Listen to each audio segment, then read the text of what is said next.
अहम वजह मैंने बताई थी वो है, एक तो चुनाव आयोग निष्पक्ष नहीं है।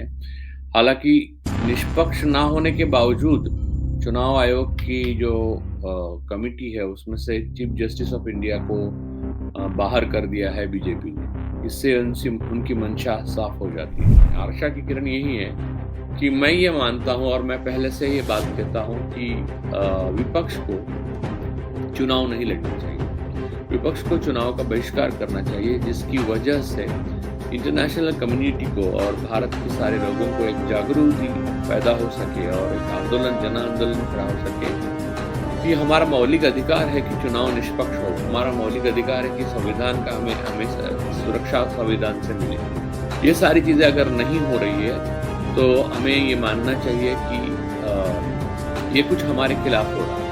ये जनता के खिलाफ साजिश हो रही है, ये संविधान के खिलाफ साजिश हो रही है। और ये इसके ऊपर एक और बात हो गई है, भारत इलेक्ट्रॉनिक्स लिमिटेड नाम की एक कंपनी में यहाँ पर ईवीएम बनते हैं। वो ईवीएम बनाने वाली कंपनी में चिप्स बनते हैं, उसका कोडिंग होता है। उसके इंडिपेंडेंट डायरेक्टर राजकोट के भारतीय जनता पार्टी के प्रेसिडेंट मेयर का इलेक्शन हो गया, तो उसमें आप पार्टी और कांग्रेस पार्टी का गठबंधन था और वो चुनाव में बीजेपी जीती। लेकिन जीती तो कैसे जीती कि आप पार्टी और कांग्रेस पार्टी के दोनों के मिलकर सदस्य यानी वोट्स ज़्यादा थे, 20 के करीब थे और तो भारतीय जनता पार्टी के 16 साथ थे, उनके पास वोट्स कम थे। लेकिन जितने वोट्स कम थे उससे ज़्यादा वोट्स इनवैलिड करार दिए।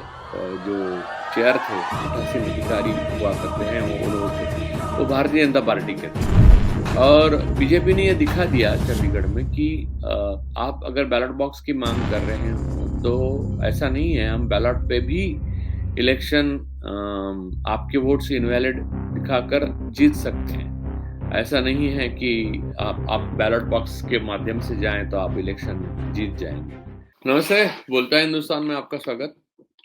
आज हम जिस विषय पर चर्चा करने वाले हैं, इस विषय पर हमने कई बार चर्चा की है और मैंने तो कई बार कहा है, जिस पर लोगों ने मुझे कई बार निराशावादी घोषित भी किया है। मैंने कई बार कहा था कि चाहे कुछ भी हो, विपक्ष अगर इलेक्शन का यानी चुनाव का बहिष्कार नहीं करता और निष्पक्ष चुनाव की मांग नहीं करता, तो मुझे नहीं लगता कि भारतीय जनता पार्टी विपक्ष को चुनाव किसी भी हालत में जीतने देगी। इसकी प्रमुख अहम वजह मैंने बताई थी वो है, एक तो चुनाव आयोग निष्पक्ष नहीं है। हालाँकि निष्पक्ष ना होने के बावजूद चुनाव आयोग की जो कमिटी है उसमें से चीफ जस्टिस ऑफ इंडिया को बाहर कर दिया है बीजेपी ने। इससे उनकी मंशा साफ हो जाती है। और अब चुनाव आयोग 6 महीना हो गए कि विपक्ष को टाइम नहीं दे रहा है सिर्फ बातचीत के लिए। इसके ऊपर एक और बात हो गई है, भारत इलेक्ट्रॉनिक्स लिमिटेड नाम की एक कंपनी में जहाँ पर ईवीएम बनते हैं, वो ईवीएम बनाने वाली कंपनी में चिप्स बनते हैं, उसका कोडिंग होता है। उसके इंडिपेंडेंट डायरेक्टर राजकोट के भारतीय जनता पार्टी के प्रेसिडेंट निकले। तो अब तो जो लोग बहस कर रहे थे कि नहीं-नहीं ईवीएम का कुछ रोल नहीं, मैं ये मानता हूँ कि मशीन अपना स्वभाव नहीं होता, मशीन का अपना स्वभाव नहीं होता, एआई अब आ गया है तो अब आगे जाकर होगा, लेकिन अभी तक मशीन का कोई स्वभाव नहीं होता। जिस कंप्यूटर पे मैं बात कर रहा हूँ, उसका अपना कोई स्वभाव नहीं है। मैं अभी फ़िल्म देख सकता था, अभी मैं आपसे बातचीत कर रहा हूँ क्योंकि मेरी इच्छा है। ये चलती है मशीन लेकिन अपनी मर्ज़ी से नहीं चलती, वो मेरे मर्ज़ी से चलती है। लेकिन अब ये सामने आ गया है कि ईवीएम अगर टैपर या हैक नहीं किया जा रहा है, ऐसा अगर मानने के लिए आप थोड़ी-थोड़ी जगह अपने मन में रखे थे या भारतीय जनता पार्टी पे बहुत ज़्यादा विश्वास रखा था आपने, तो ये भी स्पष्ट हो गया कि ये सरन जिन्होंने ये माँग की है कि जो ईवीएम मशीन बना यानी उन्होंने खुले आरटीआई में वो कर दी कि ईवीएम मशीन्स जो हैं, जो बनाने वाली कंपनी है, उस कंपनी ने ये मशीन पूरी तरह से सुरक्षित बनाने के लिए जो प्रावधान रखे जाते हैं, उसमें से एक ह्यूमन प्रावधान होता है जी, यानी कि निष्पक्ष लोग हों उस मशीन बनाने वाली पूरी प्रक्रिया में। वहाँ पर राजकोट के बीजेपी के प्रेसिडेंट को ही रखा है, तो इंडिपेंडेंट डायरेक्टर। तो बात स्पष्ट हो गई, खत्म हो गई। और इस बात को लेकर आप ये नहीं कह सकते कि ये संजोग है, क्योंकि मैं पहले से ये बात कह रहा था कि ईवीएम की बात तब आप मान सकते हैं, यानी ईवीएम को आप सपोर्ट तब कर सकते हैं जब इलेक्शन कमीशन यानी चुनाव आयोग निष्पक्ष हो और चुनाव प्रक्रिया पूरी तरह से निष्पक्षता से हो। और उस निष्पक्षता की अगर जगह ना हो, तो ईवीएम की जगह बैलेट बॉक्स पे चुनाव होने चाहिए। और अब तो ये है कि चंडीगढ़ में अभी मेयर का यानी मेयर का इलेक्शन हो गया है, तो उसमें आप पार्टी और कांग्रेस पार्टी का गठबंधन था और वो चुनाव में बीजेपी जीती। लेकिन जीती तो कैसे जीती कि आप पार्टी और कांग्रेस पार्टी के दोनों के मिल के सदस्य यानी वोट्स ज़्यादा थे, 20 के करीब थे और भारतीय जनता पार्टी के सोनकर साहब थे, उनके कम वोट्स कम थे। लेकिन जितने वोट्स कम थे, उससे ज़्यादा वोट्स इनवैलिड करार दिए जो चेयर थे, पीठासीन अधिकारी हुआ करते हैं, वो थे। वो भारतीय जनता पार्टी के थे। उन्होंने सीधा इनवैलिड कर दिया और उसको फाड़ दिया, यानी उन्होंने दिखा भी नहीं, उसकी फ़िल्म फुटेज आपको यूट्यूब पे मिल जाएगी और डिक्लेयर कर दिया कि भाजपा का सदस्य महापौर बन गया है, यानी मेयर बन गया है और उसको अपनी कुर्सी पे बिठा दिया। ये इतना सामने सफ़ेद झूठ अगर हो सकता है, इतना सामने हमारे ये सारी चीज़ें हो सकती है, तो आप किस विश्वास से कह सकते हो कि चुनाव फ्री एंड फेयर होंगे? मैं बार-बार ये बात दोहराता हूँ कि ईवीएम हो या बैलेट बॉक्स हो, उसको भी निष्पक्षता की ज़रूरत होती है। लेकिन बैलेट बॉक्स में एक सबसे बड़ी बात होती है कि बैलेट बॉक्स में आप प्रिसिज़न से वोट हैक नहीं कर सकते। तो बैलेट बॉक्स में एक आपको एक प्रोबेबिलिटी रहती है, एक मौका ऐसा रहता है कि जिस मौके की वजह से आप चुनाव लहर हो, तो चुनाव का परिणाम नहीं बदल सकते। इसी वजह है कि हम हमारे देश में जब इमरजेंसी लगी थी, तो उठ पाई और जिन्होंने इमरजेंसी लगाई थी, वो हार गए इलेक्शन। तो चंडीगढ़ में जो हुआ, वो इसलिए भी हुआ कि एक साइकोलॉजिकल वॉर, एक मानसिक युद्ध के तौर पर ये खेला गया और बीजेपी ने ये दिखा दिया चंडीगढ़ में कि आप अगर बैलेट बॉक्स की माँग कर रहे हो, तो ऐसा नहीं है, हम बैलेट पे भी इलेक्शन आपके वोट्स इनवैलिड दिखाकर जीत सकते हैं। ऐसा नहीं है कि आप बैलेट बॉक्स के माध्यम से जाएँ, तो आप इलेक्शन जीत जाएँगे। तो हम किसी भी तरह से इलेक्शन जीतेंगे, हमें जनता के वोट्स की ज़रूरत नहीं है। वोट्स बड़े गठबंधन की ज़्यादा हो, हमारे विपक्ष के गठबंधन विपक्ष में जो गठबंधन है, उनकी ज़्यादा हो, हमारी जीत होगी और हमारी जीत में जो भी बाधा बनेगा उसको इनवैलिड या उसको गायब कर दिया जाएगा, उसका वोट ही गायब कर दिया जाएगा। तो ये चंडीगढ़ में दिखा दिया।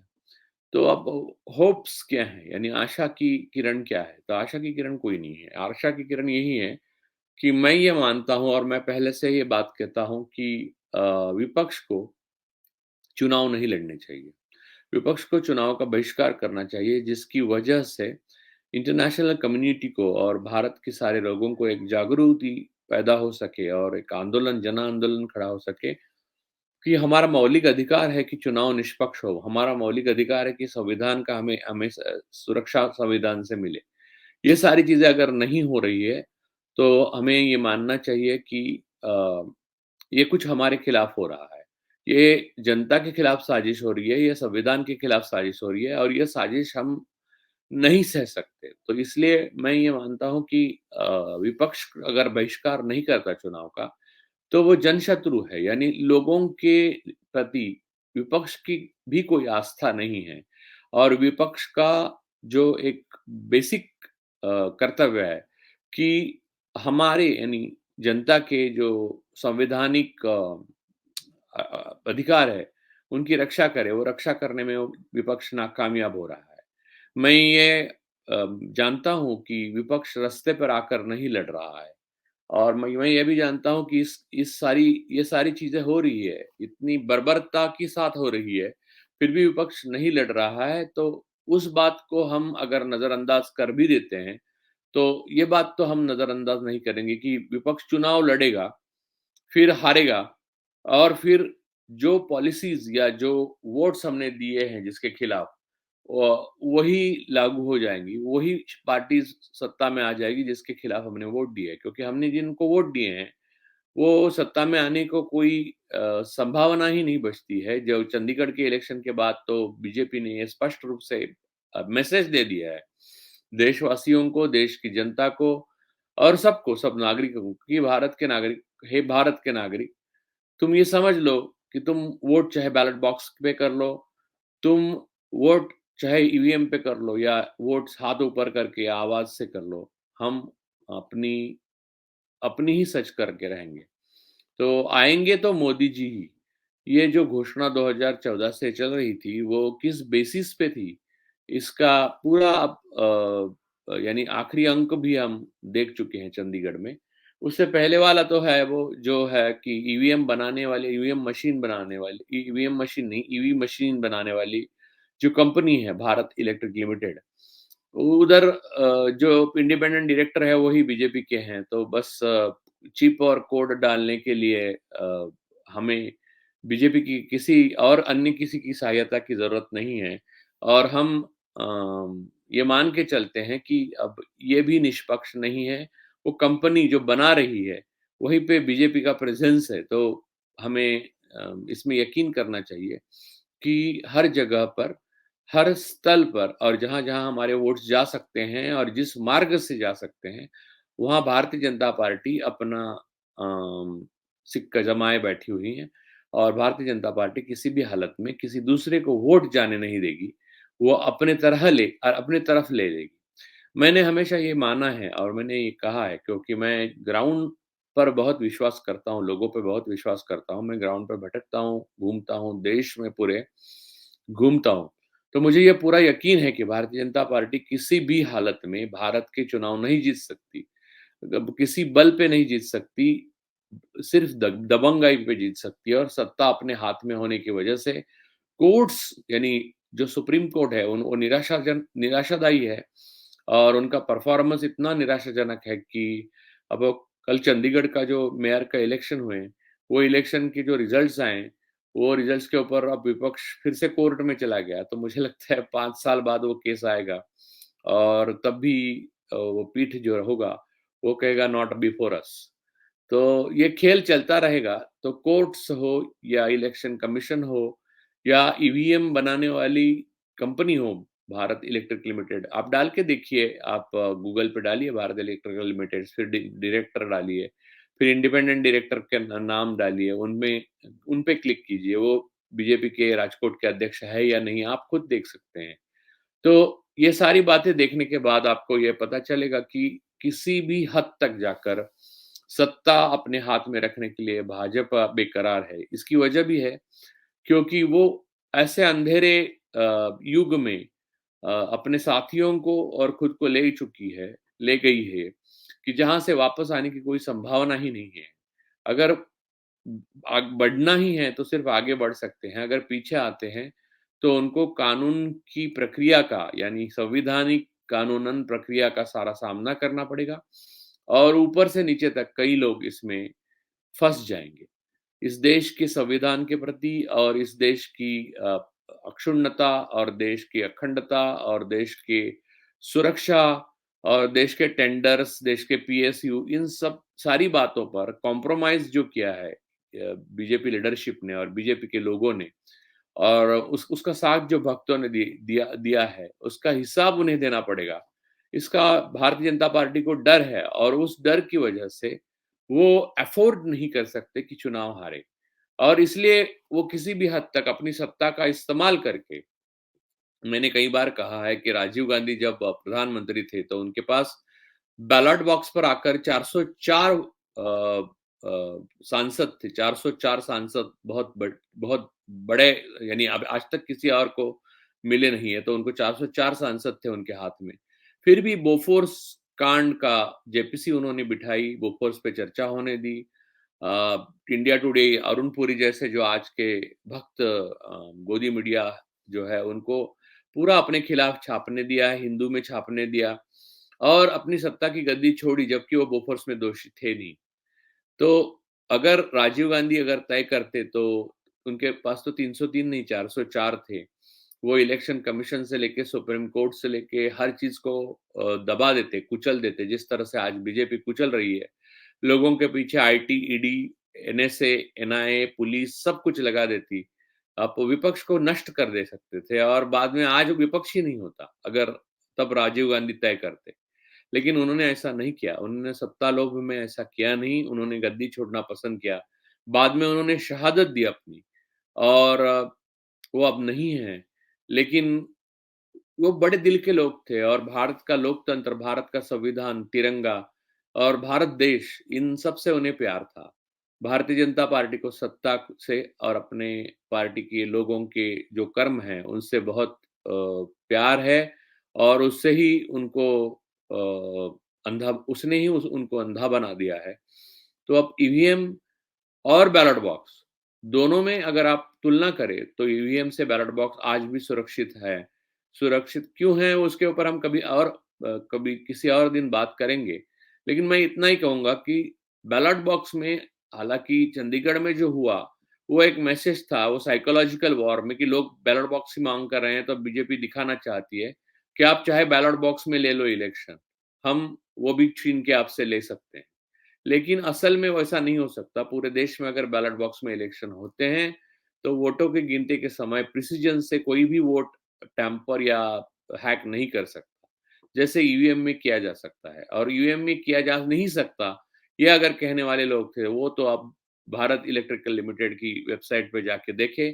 उनको ये सूर्य और ये जयद्रथ के रूप में भारतीय जनता पार्टी कैसे वहाँ शामिल है, वो दिख जाएगा।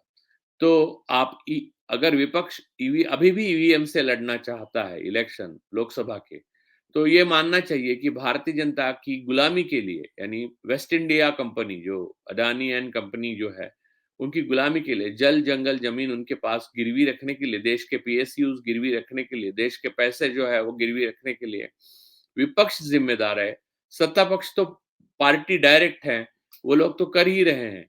लेकिन विपक्ष को ये इसका विरोध अगर रास्ते पर उतर कर नहीं कर सकते, तो उनको कम से कम एक बात है कि एक बात उनके हाथ में है कि सारी दुनिया के सामने जाके कहे कि भारत में लोकतंत्र के खिलाफ जाकर और संविधान के खिलाफ जाकर इलेक्शंस हो रहे थे, तो हम इलेक्शंस का बहिष्कार करते हैं।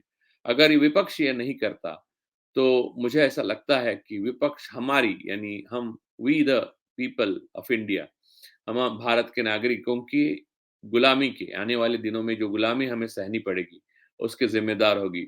और मुझे ऐसा लगता है कि विपक्ष इतनी ज़िम्मेदारियाँ तो दिखानी चाहिए विपक्ष को कि रास्ते को उन्होंने सुनसान छोड़ा ही है। कम से कम इलेक्शन के टाइम पे वो कहें कि हम ईवीएम से नहीं लड़ेंगे, हम लड़ेंगे चुनाव तो बैलेट बॉक्स के चुनाव लड़ेंगे। कम से कम एक संभावना आ जाती है कि भारतीय जनता के वोट जिसको दिए गए हैं, उसे मिले और जो चुन के आना चाहिए, वो चुन के आएँ। अगर ऐसा नहीं करते, तो वो नहीं होगा। भारत के आज़ादी का सूरज अब अस्त हो चुका है और भारत पूरी तरह से Bharatiya Janata party, RSS, Adani and company, waste India company, इनके हाथ में जा चुका है। उनसे वो अपने हैं, यानी हिंदुस्तानी हैं, इसलिए गुलामी गुलामी होती है। गुलामी आज़ादी सिर्फ़ ब्रिटिशों से नहीं होती। हमें साँस लेने की, हमें बात करने की, हमें खाना खाने की, हमें धर्म किस पालन करने की, हमें संवैधानिक अधिकारों की, मौलिक अधिकारों की आज़ादी जो है, वो अपने और परायों से नहीं, ऐसा भेद नहीं किया जा सकता। हमें चाहिए, वो चाहे तो अपने गुलाम करना चाहे या पराये गुलाम करना चाहे। हमें गुलामी के खिलाफ आवाज़ उठानी चाहिए। हमें आज़ादी चाहिए। हमें किसी भी हालत में संविधान से कॉम्प्रोमाइज़ नहीं करना चाहिए और अगर हमें संविधान से कॉम्प्रोमाइज़ नहीं करना है, तो हमें ईवीएम को विरोध करना चाहिए और विपक्ष को ख़ास करके ईवीएम का बहिष्कार करना चाहिए। जो ईवीएम ज़िम्मेदार है कि भारतीय जनता पार्टी की एक तरफ़ा जीत हो सकती है ईवीएम की वजह से। यूट्यूब पे ये सारे वीडियोज़ जाते हैं, तो नीचे इलेक्शन कमीशन का वो एक मैसेज आ जाता है कि ऐसा पूरी फुल प्रूफ है सारी ईवीएम्स और ऐसा कोई टैम्पर-वैम्पर हो नहीं रहा है वगैरह। तो उसके ऊपर मैं आज टिप्पणी नहीं करूँगा, फिर कभी करूँगा क्योंकि उसके ऊपर भी मेरे पास कुछ कहने के लिए है, लेकिन हर चीज़ एक ही साथ कहने की ज़रूरत नहीं है, आज इतना ही काफ़ी है। विपक्ष बहिष्कार करे, बैन इलेक्शंस, तभी जाकर ईवीएम का राक्षस खत्म हो जाएगा। बैलेट बॉक्स से हमें अपना चुनाव करने की मोहलत दी जाए। भारतीय जनता विपक्ष से यही माँग कर रही है और भारतीय जनता पार्टी इसी चीज़ का विरोध कर रही है। आप क्या चाहते हैं? ये आप हमें ज़रूर लिखें। आज के लिए इतना ही। धन्यवाद।